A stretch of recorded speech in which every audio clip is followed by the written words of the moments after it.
Ravi de vous retrouver, mesdames et messieurs. Vous êtes sur Info 24 Sénégal, l'heure de vous donner l'essentiel des nouvelles du jour.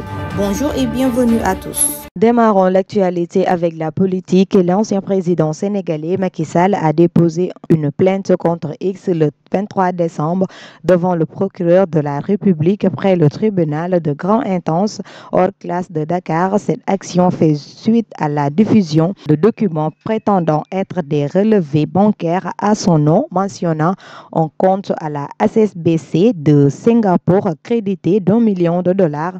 Ces documents sont rapidement circulés sur les réseaux sociaux, mais des vérifications ont révélé qu'il était défaut. Le 13 décembre, en attendant l'adoption des conclusions des États généraux des transports publics, le Premier ministre Ousmane Sonko a pris une circulaire visant à renforcer la prévention de la sécurité routière au Sénégal. Ces mesures présentées par le capitaine El Malick Niang, commandant de la compagnie de circulation au commissariat de Dakar, visent à améliorer la gestion de la circulation et de la sécurité des usagers, notamment ceux des deux roues. La présence à la République et l'Assemblée nationale sont à présent en poste des principaux membres du PASTEF sont désormais quasi salariés, véhiculés. Les électeurs ne sont plus donc trop utiles pour le moment, donc plus besoin de les tenir en haleine au sujet de la réduction des comptes dont ils ont fait une demande sociale. Radié de la gendarmerie et envoyé en prison, l'officier Ibrahima Traoré, ancien commandant du 2e escadron de la garde présidentielle, porte plainte contre l'ex-haut commandant de la gendarmerie et directeur de la justice militaire, le général Moussa Fall, ainsi que d'autres collaborateurs. Il les accuse de kidnapping et harcèlement et de torture. En société, nous attendons par friperie un habillement, vêtements, chaussures, chaussettes, ceintures, sacs, etc. donné par son propriétaire à une tierce personne ou une structure. Nous pensons que ce sont des industries du textile, des chaussures et d'autres habillements qui donnent naissance à la friperie. Sans ces industries du textile et de l'habillement, il n'y aura pas de friperie. Donc, friperie et industrie du textile, par exemple, sont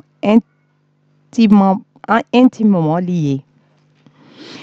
Un incendie d'une grave violence a détruit l'hypermarché exclusif Ayof, plongeant des 5 heures du matin les quartiers voisins, notamment la cité Biagui et la cité Assegnan. Dans l'obscurité, le feu a débuté au-delà du Chicken Master, a rapidement ravagé la devanture de l'établissement avant de se propager au premier et deuxième étage où étaient stockés des ustensiles, des textiles et des décorations en plastique.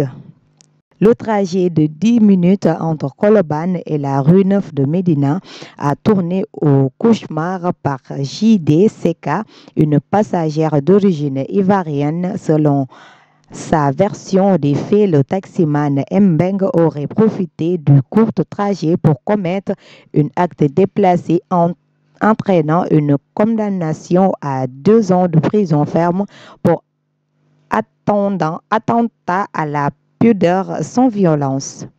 Après que leurs 2 requêtes ont été rejetées pour irrecevabilité par la chambre d'accusation du pôle judiciaire financier, les avocats de Lat Diop avaient promis de saisir la Cour suprême pour voir ces choses faites. La défense de l'ancien ministre des Sports a déposé son recours devant la haute juridiction en espérant l'information de la décision de la juridiction d'inscription du second degré. Cela équivaudrait à une annulation de la procédure, mais également à la mainlevée ordonnée sur les comptes comme rapport par les Échos. En sport, la lutte sénégalaise est en ébullition alors que le général Malika et Forza se préparent pour leur combat en attendant attendu à l'arène nationale organisé par Gaston Productions et le promoteur Makan Mbeng. Cet événement promet d'être historique. Au terme d'un beau combat dispute sur près de 10 minutes, Mor Kankang et Diop 2 ont livré un excellent affrontement ce dimanche à l'arène nationale. Dans la première manche, ils ont échangé plusieurs coups sans parvenir à engager une véritable corps à corps. C'est au second acte que Mor Kankang avait moins d'avertissement, 2 que son adversaire, 3 a été désigné vainqueur. Actualité internationale, un terrible accident d'avion a eu lieu dimanche 22 décembre à Gramado, une ville touristique du Brésil. Un petit avion transportant 10 membres d'une même famille s'est écrasé sur une zone commerciale, faisant 10 victimes.